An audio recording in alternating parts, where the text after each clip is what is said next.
vamos falar do futuro, não é? Bom, em primeiro lugar, há pouco, quando vinha para aqui, vinha a ouvir também, enfim, um noticiário, uma rádio, onde se dizia o que é que podemos esperar em função da vinda do FMI.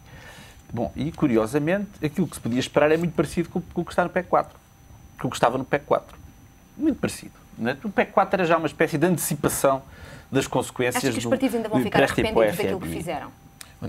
Os partidos? Quais partidos? Eu não sei o que é isso dos partidos. O PEC 4 ou seja, há partidos que são responsáveis pelo estado a que chegamos, há outros que não são. E, aliás, importa lembrar, olha, quando havia economistas como Carlos Carvalhas ou como Otávio Teixeira que alertavam para o que poderia vir aí, da forma como se tornou na moeda única, chamavam-nos tudo, eram uns doidos que andavam aqui. Os velhos do Restelo, enfim. Bom, e agora estamos a ver, os portugueses agora têm razão para saber que foram vítimas de uma burla agravada ao longo de mais de 3 décadas dos partidos que nos têm governado. Agora, quanto ao futuro, dos últimos tempos. Bom, o que vem aí, com esta perspectiva, é perigosíssimo. E, portanto, os portugueses não tomarem opções muito claras de dizer que não e dizer basta das próximas eleições, e podem fazê-lo, têm a oportunidade de o fazer. Podem fazê-lo como? Podem fazê-lo, olha, se votarem na CDU, fazem-no seguramente. Fazem-no seguramente. Agora, se os portugueses acharem que estão muito satisfeitos com as opções que têm feito até aqui, PS, PSD, CDS, e continuarem por aqui, depois, enfim. Olha, e vai ser uma questão de partidos. Dizer, depois não se queixem muito. Vai ser uma questão de partidos ou vai ser uma questão de metas comprometidas com Bruxelas? Agora, em relação ao futuro, vamos ver o seguinte. Vamos ver o seguinte. Porquê é que será que a Islândia desapareceu do espaço informativo? Não mais falamos sobre a Islândia. Sabe porquê? Porque a Islândia, o povo islandês, rejeitou a chantagem em referendo. Ou seja, os credores impuseram-lhes, queriam impor-lhes aquilo que nos estão a querer impor a nós. Houve um referendo na Islândia e os islandeses rejeitaram essas condições. Rejeitaram lá os PECs todos. Bom, e o que é que está a acontecer? Está a acontecer o que é inevitável. É uma renegociação da dívida da Islândia, porque os credores não têm outra alternativa. Como, aliás, há uns anos atrás não tiveram na Argentina. O que aconteceu na Argentina, quando foi à bancarrota, foi que o presidente, na altura, Kirchner, já falecido, disse aos credores: nós pagamos 1/3 do que vos devemos. O PCP e os credores tiveram que aceitar. E os credores tiveram que aceitar, porque a partir daí o problema já era deles. Ora bem, aqui o que é que se faz? Isto, o PCP está ou não disponível para se sentar à mesa das negociações por Portugal aceitar medidas de austeridade? Nós estamos à mesa das negociações, agora não aceitamos injustiças. Não aceitamos injustiça, não aceitamos isto. Nós não aceitamos esta ideia de vais ser enforcado, agora escolhe a árvore. Não. Não há uma árvore boa e uma árvore má para nos enforcarmos. E, portanto, aquilo que é preciso é ir por outro caminho, como a Islândia está a fazer. Qual é o caminho? Diga-me qual é o caminho. Quais são as medidas? É não pagar. A Islândia está... Não é não pagar. Não é não pagar. Não é não pagar. É dizer aos credores... É dizer aos credores o problema também é vosso. Vejam o que se está a passar na Islândia. Mas eles rejeitam... Não, é uma situação muito parecida com aquela em que nós estamos a cair. Mas agora pedindo ajuda. O que é extraordinário é como é que... Mas eu não quero pedir esta ajuda, desculpa. Não quero. Quer dizer, nós temos que confrontar os ditos mercados com as suas responsabilidades. E por isso mesmo não estão disponíveis para se sentar à mesa das negociações. O problema, nós sentamos à mesa, mas não aceitamos aquilo que nos querem impor. Nós somos um Estado soberano, não somos uma colónia alemã. O Primeiro-Ministro tem-se comportado como se Portugal fosse uma colónia alemã. Isto é inaceitável. E para mais, nós, em 1983, o que é que aconteceu? Quando veio o FMI, um dos escapes foi a desvalorização da nossa moeda.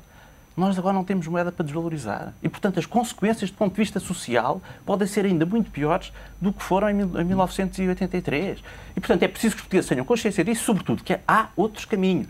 Não nos venham dizer que isto é uma inevitabilidade, porque se o caminho for este, para Portugal, para a Irlanda e para a Grécia, é inevitável que as dívidas sejam renegociadas. Ou seja, a Grécia ou a Irlanda, com as recessões com que estão, dentro de muito pouco tempo não têm dinheiro para pagar aquilo que os querem obrigar e, portanto, os credores vão ter que renegociar as dívidas. E, portanto, era que se entendessem desde já. E eu acho que é uma coisa absolutamente incompreensível como é que vários países que estão nesta situação, e não sabemos se amanhã não é a Espanha, e depois se não é a Itália, e se não é a Bélgica, que estão lá mais perto do que parece, porque é que não se entendem para criar uma frente comum para resistir a esta onda especulativa? Porque se isso acontecesse, seguramente que os credores eram postos no seu sítio. Gostava também de perguntar aqui, Luísa Apolónia, se acha que os partidos nesta altura devem voltar as costas a um compromisso. Estamos a falar de um bem maior que é Portugal. A ajuda vai ser pedida, vai ser acionada e vai chegar a Portugal. Os partidos devem estar de acordo para os compromissos futuros ou não? Portugal está num espartilho. Situações excepcionais exigem atitudes excepcionais também ou não? Exigem fundamentalmente atitudes responsáveis, mas aí parece que está a dizer se bem percebi através da sua pergunta, que só é responsável quem aceitar estas condições desta ajuda externa. Eu não concordo absolutamente nada com isso. Com o que concorda? Concordo com esta renegociação da dívida, com um Portugal proativo que diga: estou aqui, estou nesta situação, quero saber como vou sair desta situação e a primeira coisa que vou fazer é renegociar com os meus credores, porque eles são assim tão insensíveis? Se calhar são. Não têm rosto para nós? Não têm. Mas um Portugal soberano tem que ter força e arma e estrutura para dar esse passo. Não tem tido. Como já referi na minha intervenção anterior, temos um Portugal e um governo absolutamente submissos a todos estes credores, a Alemanha, tudo o resto. Mas o que é que acha que vai acontecer? Isso não serve. Acha que o PSD vai dizer que sim, vamos aumentar o IVA, vamos congelar as pensões? O PSD... Eu também acho que há aqui uma coisa que eu acho que tem que ser dita. Exatamente. Com calma. É que fala-se da oposição que chumbou o PEC, mas a oposição não é toda igual, ok? Também é preciso percebermos isso. E chumbámos o PEC por razões absolutamente diferentes. E não há dúvida que o PSD chumbou o PEC por uma questão também de calculismo político, ok? Eleitoral, se tiver oportunidade, etc. respondo. Porque o PSD, o PSD não lhe custava absolutamente nada a aprovar aquelas medidas e, muito provavelmente, o PSD vai ajudar a que aquelas medidas, de uma ou outra forma, sejam implementadas em Portugal. Nós, verdes, eu posso responder por nós, os outros responderam por si. Nós chumbámos o PEC 4 porque ele era mais um instrumento recessivo do ponto de vista económico e do ponto de vista social e por todas aquelas razões que levaram milhares de pessoas no dia 19 e no dia 12 de março à rua. E não se sente minimamente responsável por esta crise política?